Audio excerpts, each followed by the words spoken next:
kushuhudia au kushiriki katika press moja kubwa iliyoandaliwa na wawakilishi na ikaongozwa na viongozi wao Profesa Omar Bakiri.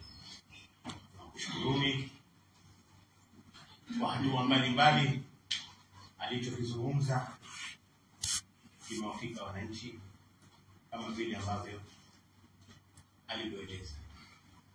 Hii leo ni press yetu ya pili. Press hii mzungumzaji ni mwanasheria mkuu wa chama cha ACT Wazalendo Omar Said Salah. Press nzito inahitajika upelekeaji kwa jamii, basi jamii iweze kusikia nini kile ambacho mwanasheria mkuu wa chama cha ACT Wazalendo leo atakayezungumza hapa katika ofisi ndogo ya makao makuu Unguja. Karibuni nyote, jisikie mko kwenye chama cha ACT Wazalendo, tuendeleze kile ambacho tumekusikia kufanya. Baada ya kusema hayo, ndugu mwanasheria mkuu wa chama Omar Said Salah, waziri mstaafu, karibu katika ulingo huu.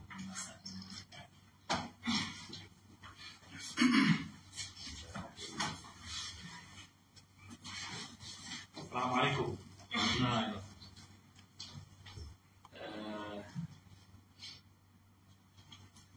Ndugu katibu wa habari, uenezi na mawasiliano ya umma, viongozi wa mbalimbali wa chama, wakuu na watendaji, lakini zaidi ndugu zangu wanahabari, nimefurahi kuonana nanyi tena leo. Mara ya mwisho mimi na nyinyi tumefanya mazungumzo katika uwanja wa mapambano pale Jimbo Pandawe, na nikawaambia siku hizi presidia mazungumzo yangu na nyinyi taacha kusema asalamu alaykum. Hata ile namshukuru Mwenyezi Mungu mkachukua ile alafu content nyingine, lakini nashukuru mliniprogram, wapongeze sana, mliripoti kile ambacho tulikisema, na kwa kweli naamini kilisaidia katika kuonyesha watu hali halisi ilivyokuwa katika uchafuzi ule ambao ulifanyika 2025. Ni leo mshukuru Mwenyezi Mungu tena kutuwezesha leo kufika, na nashukuru nyie kwa kweli kwa kujitoa kuja kutusikiliza ili kuwafikishia wanachama, wafuasi wa Zanzibar na Watanzania kile ambacho chama chao kinataka kuwafikishia kama taarifa kwa leo hii. Nafahamu kwamba ilikuwa taarifa ya muda mfupi, lakini kutokana na mashirikiano na mahusiano na mapenzi mema mliokuwa nayo kwa nchi yetu na kwa chama chetu, mmekuja kwa ajili ya kushirikiana nasi. Ndugu waandishi, leo kwa niaba ya chama tumekuja mbele yenu kuwapa taarifa juu ya status ya hatua za kisheria ambazo chama kimechukua baada ya uchaguzi au ule unaoitwa uchaguzi uchaguzi wa 2025. Nafahamu tayari mshakutana na viongozi wetu mbalimbali, ikiwemo wawakilishi wetu wakiongozwa na mnadhimu wao, wameeleza katika muktadha wa yale ambayo wameeleza, lakini najua kwamba mmekuwa mkifuatilizia ziara ya mwenyekiti wetu wa chama alikuwa akifanya Pemba na karibuni ataanza hapa Unguja, na mmekuwa mkisikia pia habari ya hatua za kisheria pamoja na hatua nyingine, lakini hatua za kisheria ambazo chama kinachukua au kimechukua. Sasa leo ikiwa kama mwanasheria mkuu wa chama mwenye wajibu wa kutaarifu umma juu ya hatua hizo, nimewaita ili kuwaeleza juu ya hatua hizo. Kwa hiyo chama chetu tunapenda kuwataarifu wanachama, wafuasi na Watanzania kwa ujumla wa baada ya uporaji mkubwa wa matakwa ya watu kupitia kile kinachoitwa uchaguzi uliofanyika tarehe 28 mpaka 29 Oktoba kwa hapa Zanzibar, na tarehe 29 kwa uchaguzi ule wa Jamhuri ya Muungano na kwa Tanzania bara. Tunaendelea kuchukua jitihada mbalimbali kupigania haki, sauti na matakwa ya watu katika ngazi na njia tofauti tofauti. Moja kati ya hatua tulizoamua kuchukua ni ufunguaji wa mashauri ya uchaguzi, kupinga matokeo yake kwa uchaguzi wa wabunge na wawakilishi.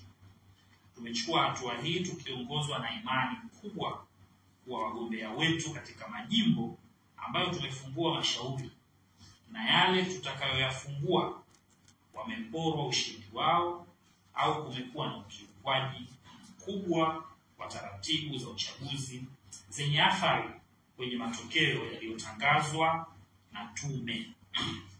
Aidha, tumekusanya aina nyingi za ushahidi ambao tunaamini iwapo mahakama itazingatia, basi matokeo ya uchaguzi katika majimbo hayo yatabatilishwa na amri ya kuitishwa upya uchaguzi itatolewa. Majimbo ambayo tumefungua mashauri kwa nafasi ya uwakilishi, kwanza ni majimbo yote 8 ya kisiwa cha Pemba ambayo wagombea chama chetu hawajatangazwa washindi. 8 kwa uwakilishi, kwa sababu kule majimbo 18, 10 tumetangazwa, 8 hatujatangazwa. Kwa hiyo 8 yote ya Pemba tumefungua kesi kwa uwakilishi, na majimbo 17 ya uwakilishi kwa kisiwa cha Unguja. Sasa kwa muhtasari tu tutawaambia, kwa mfano tumefungua kesi jimbo la Malindi ambalo tayari liko mahakamani likirekodiwa kama shauri namba 14 la mwaka 2025. Jimbo la Amani ikiwa imerekodiwa kama shauri namba 6 la mwaka 2025. Jimbo la Nungwi ikirekodiwa kama shauri namba 13 la mwaka 2025. Shauri la uchaguzi, naita shauri la uchaguzi. Sawa. Kijini shauri la uchaguzi namba 8 la mwaka 2025. Bumbwini shauri namba 4, shauri la uchaguzi namba 4 la mwaka 2025. Chaani shauri la uchaguzi namba 17 la mwaka 2025. Mpendae shauri namba 11, shauri la uchaguzi namba 11 mwaka 2025. Kiembe Samaki shauri namba 16 mwaka 2025. Mwanakwerekwe shauri namba 9 la uchaguzi namba 9 mwaka 2025. Makunduchi shauri namba 18 mwaka 2025. Pangawe shauri namba 3 la uchaguzi namba 3 mwaka 2025. Chumbuni shauri la uchaguzi namba 15 la mwaka 2025. Tumbatu shauri la uchaguzi namba 12 la mwaka 2025. Mwera shauri la uchaguzi namba 2 la mwaka 2025. Mtoni shauri la uchaguzi namba 5 mwaka 2025. Welezo shauri la uchaguzi namba 7 la mwaka 2025. Na Mkwajuni shauri namba 10, shauri la uchaguzi namba 10 la mwaka 2025. Baada ya kuwasilisha mashauri haya mahakamani, mahakama kupitia amri ya naibu mrajisi siku ya tarehe 10 Novemba 2025 walitoa maelekezo ya kuambatanisha matokeo ya majimbo ya uchaguzi, na tayari kila mgombea aliandikia tume kuomba matokeo haya, ingawa hapo awali wasimamizi wa uchaguzi walikataa kutupatia nakala za matokeo. Tumeweza kuyapata baada ya kuandikia barua na kuambatanisha amri ya mahakama ya kututaka watupe matokeo haya. Na taarifa nilizokuwa nazo mpaka asubuhi hii, majimbo yote haya 17 ya Unguja tayari tumepata matokeo, na isipokuwa jimbo moja la Makunduchi ambalo nilikuwa nazungumza na mgombea hapa chini na nilikuwa nazungumza na mwanasheria wa tume, amenihakikishia kwamba leo atapata nakala certified copy ya matokeo. Na matokeo haya kwa kweli niposema kwamba tuna ushahidi mwingi na nitawaonyesha tu leo aina ya ushahidi, na nitawataka wanahabari mfuatilizie sana kesi. Nitawaonyesha kidogo aina ya ushahidi tuliokuwa nayo na namna tutakavyokwenda. Kwa hiyo hata wale ndugu zangu walioapizwa kuwa wawakilishi kwenye majimbo wasichukue mkopo, na washauri tu wasichukue mkopo kwa sababu hawatadumu kwenye majimbo.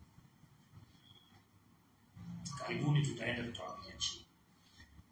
Kwa hiyo haya majimbo haya 17 tayari matokeo yake, na kama mnavyoona we are serious about this. Hawakutaka kutoa matokeo na haikuwa kwa bahati mbaya. Majimbo yote, wagombea wote, na mnajua kwamba moja ilikuwa ni akilio. Tulicholia kwamba kwa nini hawatoi nakala za matokeo. Kwa tumekwenda mahakamani. Mahakama ilituambia mbona hamjaambatanisha matokeo kama kanuni zinavyotaka. Tukawaeleza mahakama kwamba hatukupewa, na ndio moja kati ya ground ambazo sisi tunaadilia kwenye uchaguzi kwenye mashauri haya. Kwa mahakama ikatuandikia amri ya kutaka kupata matokeo. Amri ile tumewasilisha mahakamani na nini tume, na tumepata matokeo. Kwa Pemba, majimbo yetu mashauri kama nilivyosema, tunasikitika sana kwamba tangu yamefikishwa mashauri haya yamefunguliwa siku ya tarehe 4 Novemba mwaka 2025. Sababu kanuni zinataka, kanuni za uchaguzi, mashauri ya uchaguzi zinataka ufaili mashauri la uchaguzi ndani ya siku 7 kutoka tarehe ya matokeo yaliyotangazwa. Kwa sisi tumefaili tarehe 4 ya uchaguzi na tulikuwa ndani ya wakati. Lakini tangu tumefaili tarehe 4 na kupokelewa na kulipa ada za kufaili mashauri, mafaili ya mashauri haya yapo kwenye ofisi ya naibu rais.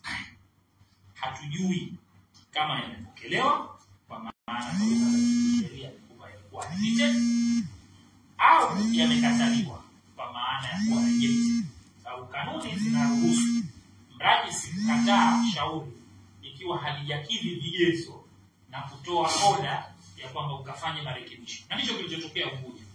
Tumefaili, mrajisi amereject, ametuambia kafanyeni amendment mkiambatanisha na matokeo. Tumefanya na shauri yamerudi tena mahakamani kwa namba ile ile ya faili au ya kesi. Lakini kwa Pemba, mpaka nazungumza na nyinyi hapa, bado hatujui status ya mashauri yetu. Kwa hiyo nichukue fursa hii kupitia kwenu waandishi na kupitia vyombo vyenu, nimuombe sana naibu rais Pemba kuongozwa na kanuni ya 9 ya kanuni za mashauri ya uchaguzi.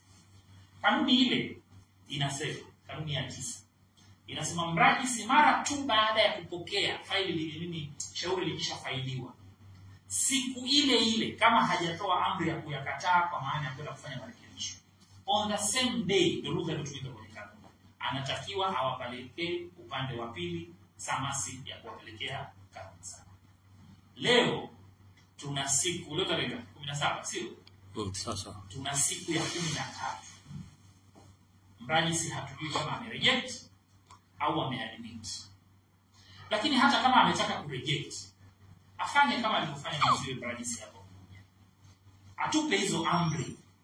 Kama anataka nakala za matokeo au amri nyingine yote ile, atupe maelekezo na sisi tuko tayari kuyafuata ili kucomply na kanuni za mashauri ya uchaguzi. Kwa hiyo kama niseme, inaweka utaratibu wa shauri ile kufanyika ikishafailiwa na hajakataliwa, basi atatakiwa hawapelekewa.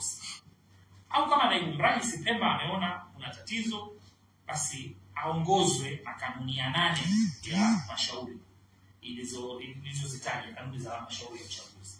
Atoe amri ya maelekezo ya nini cha kufanya na sio kuyakalia. Mpaka sasa hivi hatujui action yake. Haiwezekani. Kanuni zinataka mashauri haya yasikilizwe kwa haraka. Leo tuna siku ya 13, mafaili yako ofisini. Tofauti na ambavyo mrajisi upande wa Unguja ameact. Ametoa, amepokea, ametoa maelekezo, tumecomply na maelekezo na mashauri yamerudi tena kwa ajili ya hatua zinazotakiwa. Lakini Pemba bado hatujui kigugumizi gani mrajisi anapata. Kwa hiyo kwa heshima kubwa na kupitia kwenu vyombo vya habari, tunamuomba mrajisi atekeleze wajibu wake. Sisi tuko tayari kutekeleza wajibu wetu. Napenda pia waandishi mjue kwamba kesi zote hizi za uwakilishi tayari wameshalipa ada za mahakama, ikiwemo pia malipo ya dhamana ya shilingi milioni 2. Kanuni zinasema ukitaka kufaili mashauri ya uchaguzi, hasa kanuni hizi za uchaguzi unaosimamiwa na ZEC, ulipe ile filing fee ambayo ni 500,000, alafu uweke security for cost ambayo ni shilingi milioni 2.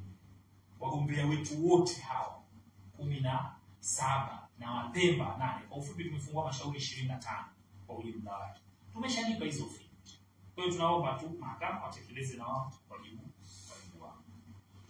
Kwa upande wa ubunge, chama kitaanza kuwasilisha mashauri ya uchaguzi ndani ya wiki hii. Kwa hiyo wale waliotangazwa ubunge wasifiri tumeachana nao, ili hatujamaliza. It's not over until it's over.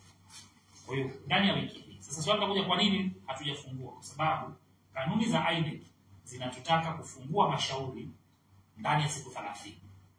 Kwa hiyo kwa haraka tulianza na mashauri ya uwakilishi, na sasa tunao muda, tunaenda ndani ya wiki hii tunaanza kufungua mashauri ya ubunge. Kwa hiyo ndio ilikuwa, tumeshafanya uchambuzi wa majimbo ambayo tutayafungulia mashauri na tutawapa taarifa kamili kwa waandishi wa habari mara mashauri haya yatakapokamilika. Hata hivyo, naomba pia kutumia fursa hii kuwapa taarifa kuwa chama chetu kupitia bodi ya wadhamini ya chama tumefungua maombi ya madai wanaita miscellaneous civil cause namba 28632 ya mwaka 2025 dhidi ya Tume Huru ya Uchaguzi na Mwanasheria Mkuu wa Tanzania, tukiomba kibali cha mahakama kwa ajili ya kufungua shauri la mapitio ya mahakama, yani judicial review. Tukiomba mahakama amri ya kuitaka tume kufuta uamuzi wake wa namna walivyofanya maamuzi ya mgao wa viti maalum, na kuiomba mahakama waitake tume ifuate utaratibu uliowekwa na sheria. Shauri hili tayari lipo mahakamani na imepangwa kutajwa kwa mara ya kwanza tarehe 9 Novemba 2025 mbele ya Jaji Kisani. Kwenye hili kesi tunaenda kufanya nini? Mmesikia Tume ya Huru ya Uchaguzi imetangaza viti maalum vile 115, si ndio? Viti karibia vyote wamechukua Chama cha Mapinduzi na viti viwili wamewapa Chauma. Sasa utaratibu wa kikanuni, utaratibu wa kisheria wa kugawanya viti maalum unasema hivi: chama ambacho kimepata kura 5%, kila ukipata 5% ya kura za wabunge, kura halali za wabunge, unastahili kupata viti 6, viti maalum. Ndio kanuni, ndio miaka yote imekuwa ikienda. Cha kushangaza, sisi tumefanya makusanyo ya kura zote za majimbo yote Tanzania bara na Zanzibar, kura zetu za wabunge tunavuka 5% ya kura tulizopata. Sasa tume hawakutupa kiti hata kimoja, na tunastahili kupata viti 6, viti maalum vya wabunge. Lakini Chauma wamepewa viti viwili. Hakuna kanuni ya viti kimoja au viti viwili vya viti maalum. Ni aidha ukose kabisa au upate the minimum ni viti 6. Sasa tunajiuliza, hivi viti viwili vya Chauma formula ni ipi? Tumefungua shauri, tume tumepelekea namba zetu, na hata namba walizotupa wao bado zinathibitisha kwamba tumesili 5%. Hawana majibu. Matokeo yake wameishia tu kwamba maana yake yanazungumzika. Sisi tumeona tutaenda kuzungumza mahakamani. Kwa hiyo tumefungua shauri hili. Sasa sisi tumefungua shauri hili tukiamini kuwa tume imefanya ulaghai katika kugawa viti hivyo, huku ikikiuka kanuni na utaratibu wa namna ya kugawa viti maalum. Tumekusanya taarifa za kutosha juu ya idadi ya kura halali za wabunge ambazo chama kimepata nchi nzima, na hivyo tukiamini kuwa tunayo haki ya kupata viti. Na hapa swala si kwenda kung'ang'ania viti, swala ni kwenda kudai haki yetu.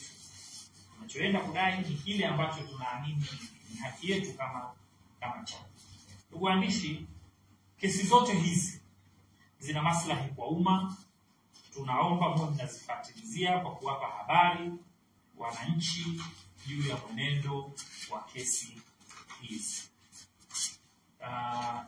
Ni muhimu sana nyinyi tutapata hiyo ushirikiano wenu katika kuendesha kesi hizi. Na mimi niwaambie tu ndugu waandishi, najua wakati mwingine hawa jamaa wa Chama cha Mapinduzi wanawasumbua sana, hata katika nyakati hizi ambazo nchi yetu iko katika nyakati ngumu sana.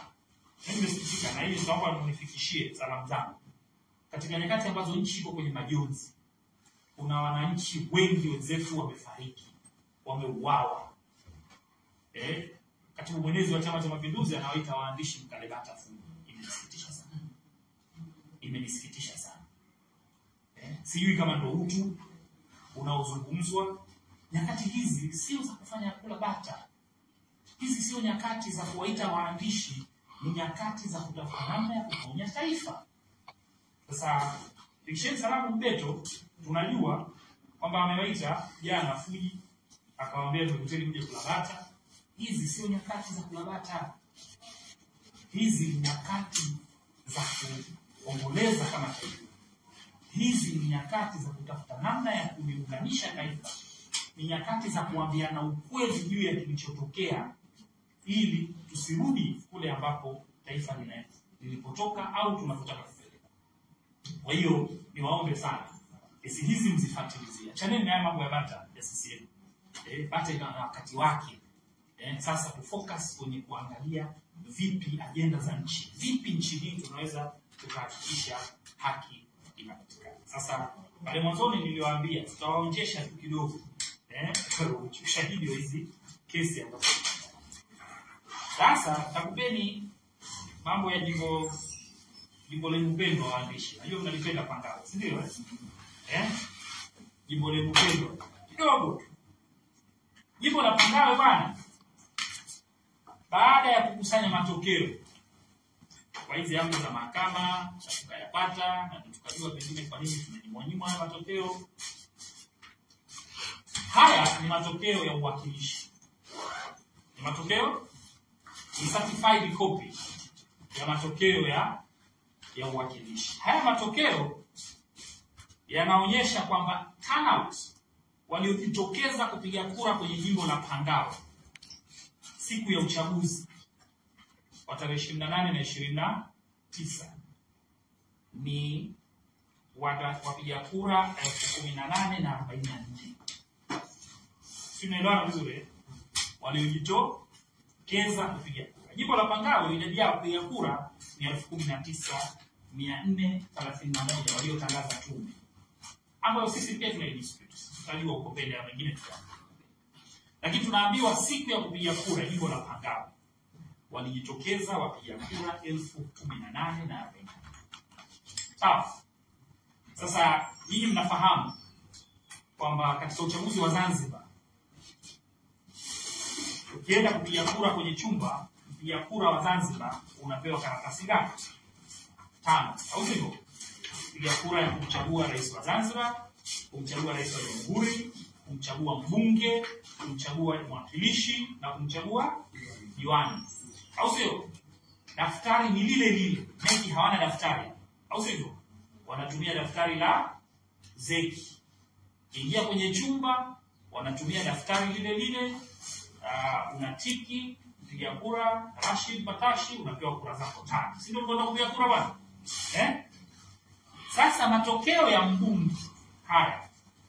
Matokeo ya mbunge yanaonyesha watu waliojitokeza kupiga kura jimbo la Pangawe ni 15,150. Sisi naelewa hoja yangu. Mwakilishi waliojitokeza kupiga kura ni 18,000. Matokeo ya ubunge sasa unajiuliza, kuna watu 3,000 au 2,900 hivi hawakupewa kura za kumpigia mbunge, au kuna watu 2,000 na wamepewa kura 5 ili wampigie mwakilishi. Sijui naeleweka? Haya ni matokeo tuliyoyapata tume. Zote ni certified copy of results. Kwa maana haiwezekani. Na sote tunajua kwa wale ambao wanastahili kupiga kura ya neki kwa hapa Zanzibar, kama hastahili kupiga kura ya uchaguzi wengine mbunge na nini, anastahili kupiga only kura ya jamhuri ya rais wa jamhuri, si ndio? Na wanakuwa na chumba chao. Sasa haya tutayahitaji majibu. Nasema tuna ushahidi mwingi. Na hii variances si jimbo la Pangawe. Hapa nimetoa jimbo la Pangawe sababu tuna authority ya kuzungumza jimbo langu ambalo wana nchi wa jimbo la Pangawe, mimi na hakika na naamini wamenichagua. Lakini variance hii kama mwanasheria mkuu ambaye nimekuwa na access ya nyaraka zote za majimbo yote, hali ndio iko hivi. Mpaka kiwango. Sisi tumefahamiana vizuri. Sasa tunaposema uchaguzi huu watu wamefanya wizi, wevi kabisa, wameuiba, tunamaanisha haiwezekani. Na hatuna utaratibu wa kwamba mtu anaingia ndani ya chumba anaambiwa wewe chukua kura 3 upewe 5. Watu wote kama tunafuata principle ya one man one vote, mtu mmoja kura, hauwezi kuwa na variance ya jimbo moja, daftari moja, variances ya kura 3 na au 2900. Haya na mengine mengi tuliokuwa nayo hatutaki kuyamwaga mapema. Ni muhimu tu kwamba ninachowaomba mfuatilizie hizi kesi tutakapoanza kuitwa mbele ya majaji ili kuanza kufuatilia. Na uzuri wa kesi hizi zitakuwa ziende open court. Na tutaziomba mahakama zisikilize kesi hizi open court kwa sababu wanachama wa majimbo yote haya waliopiga kura, wapiga kura wana haki ya kuja kusikia kura zao zilitreatiwa vipi na tume. Zilikuwa handled vipi, uchaguzi ulikuwa managed vipi. Kwa hiyo na nyinyi waandishi wa habari mnaalikwa kufuatilia mashauri. Baada ya kusema hayo, nawashukuru sana, asante sana. Kama kuna maswali basi tayari. Asante.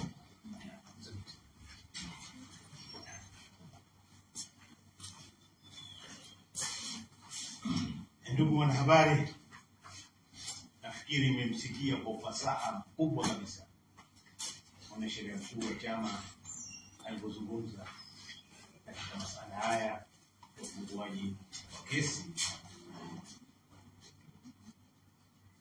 wakilishi, hatua zitakazofuata za ubunge na kesi ya bodi ya udhamini ya chama kuhusu tafsiri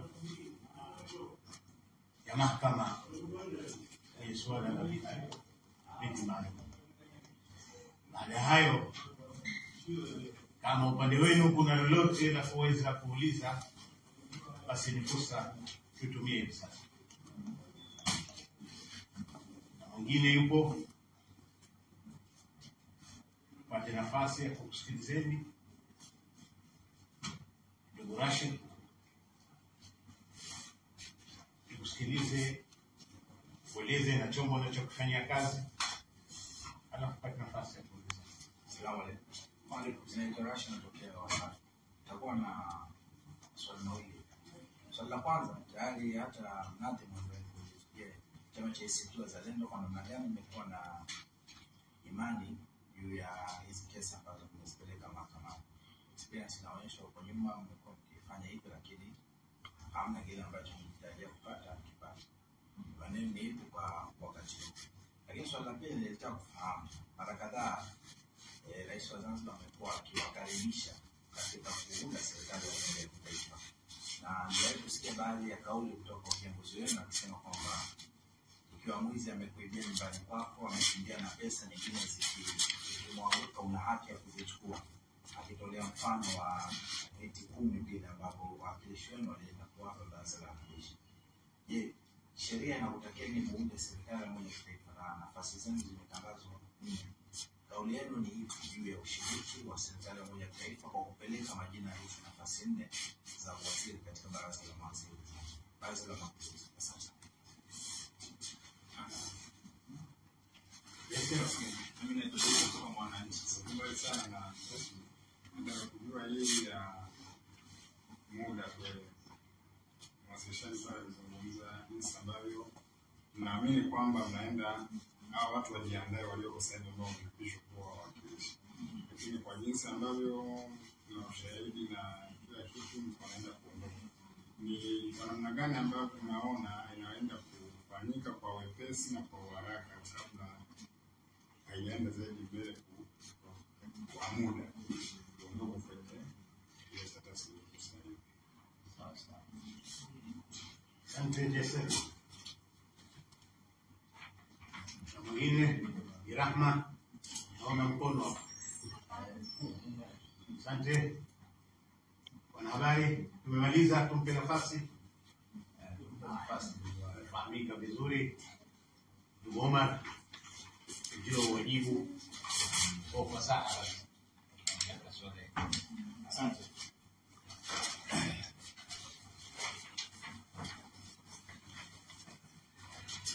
Asante sana.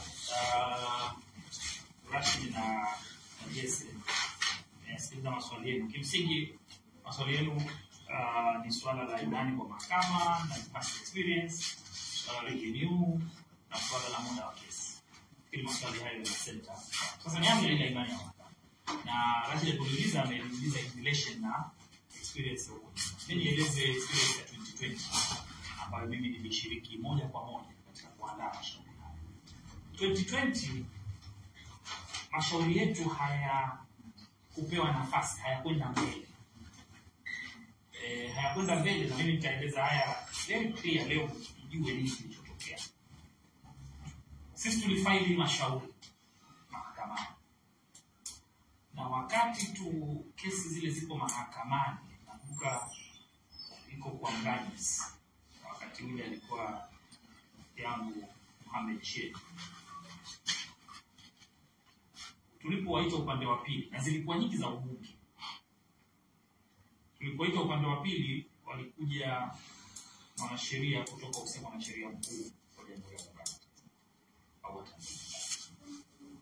Na mwanzo iliibuka hoja wakati tuko kwa Mrajis kabla hazijapangiwa majaji, kwamba kesi zile zilikuwa ziko nje ya wakati, zimefailiwa nje ya wakati. Wakati tuko kwa Mrajis na mimi nilikuwa nawakilisha hao wagombea wote. Upande wa respondent kwa maana ya wadaiwa, hasa kwa maana ya mwanasheria kutoka ofisi ya mwanasheria mkuu, akaieleza mahakama kwamba yeye kama mlalamikiwa au mwakilishi wa mlalamikiwa yuko comfortable kesi zile haziko nje ya wakati. Kwa hiyo akaiomba mahakama itoe amri upande wa pili wao wajibu mashauri yao. Tulipoondoka kwa amri ya mahakama kwamba upande wa pili wende wakajibu hati ya shauri la uchaguzi, ndio tulipoondokeana hapo. Siku yule mwanasheria, na leo sitomtaja jina lakini namjua kwa neno zangu, anakuja Zanzibar, sababu si mwanasheria mkuu wa Tanzania bara au Tanzania hapa haipo, au sio? Amekuja kutoka Dar es Salaam kuja kufaili majibu ya hati zetu za mashauri ya uchaguzi. Akakutana na taarifa kwamba mashauri yale yamefutwa.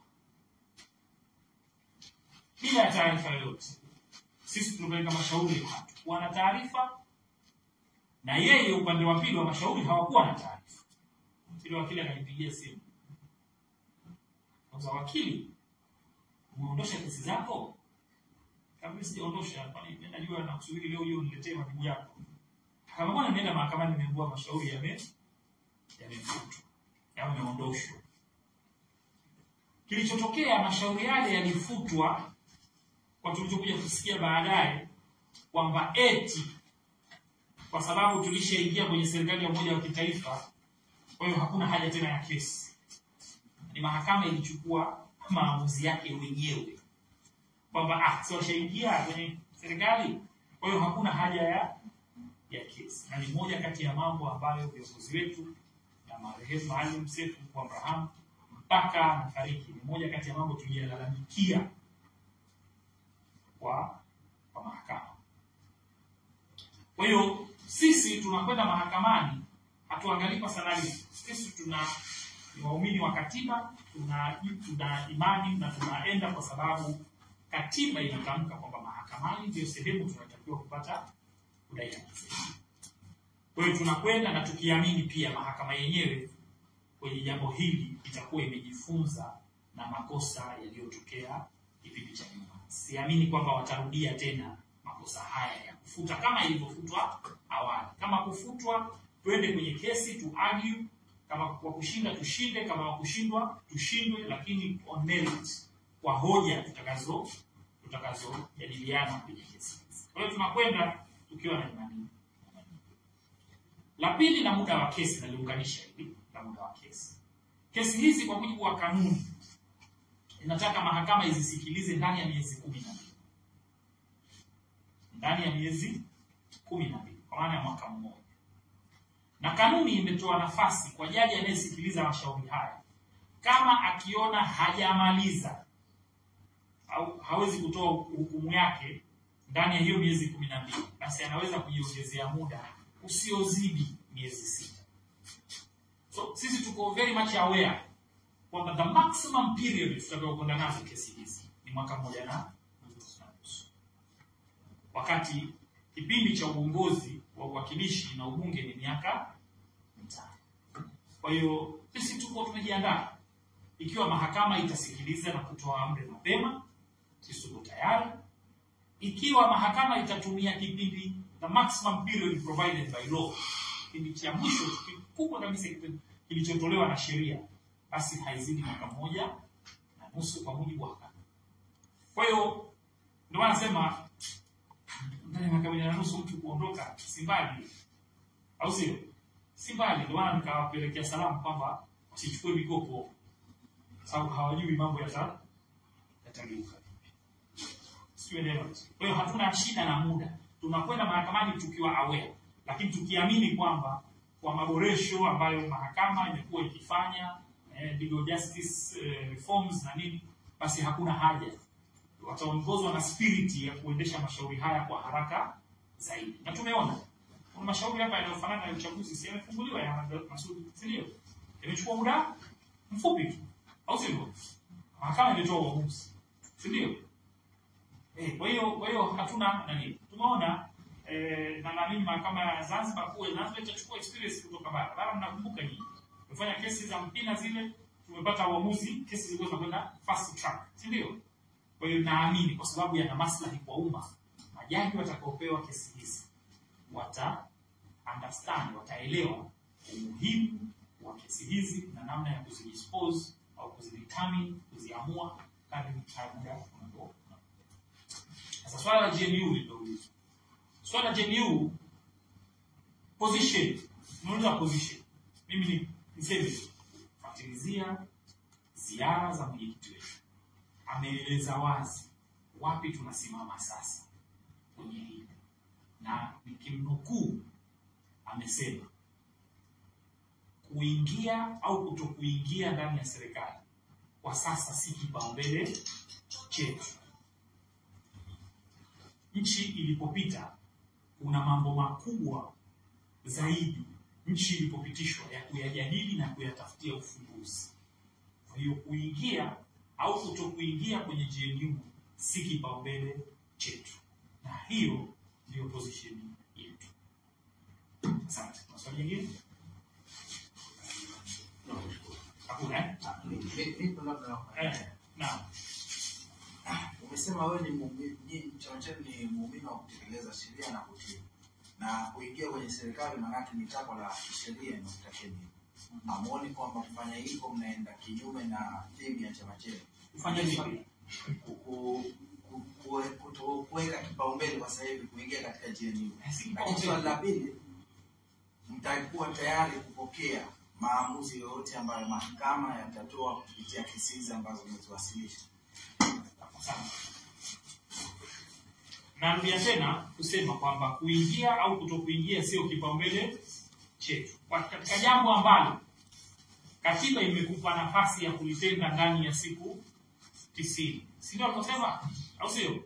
Why unipe kipaumbele kulifanya ndani ya wiki 2 au 3? Narudia, kuingia au kutokuingia si kipaumbele chetu. Na hiyo, speaking of katiba, yaliyofanyika yanavunja zaidi katiba kuliko sisi kuingia huko. Uporaji wa uchaguzi uliofanyika ni uvunjaji mkubwa zaidi wa katiba kuliko swala la kuingia au kutokuingia nchini. Kuna jambo kubwa zaidi ya kupora matakwa na kauli za wapiga kura.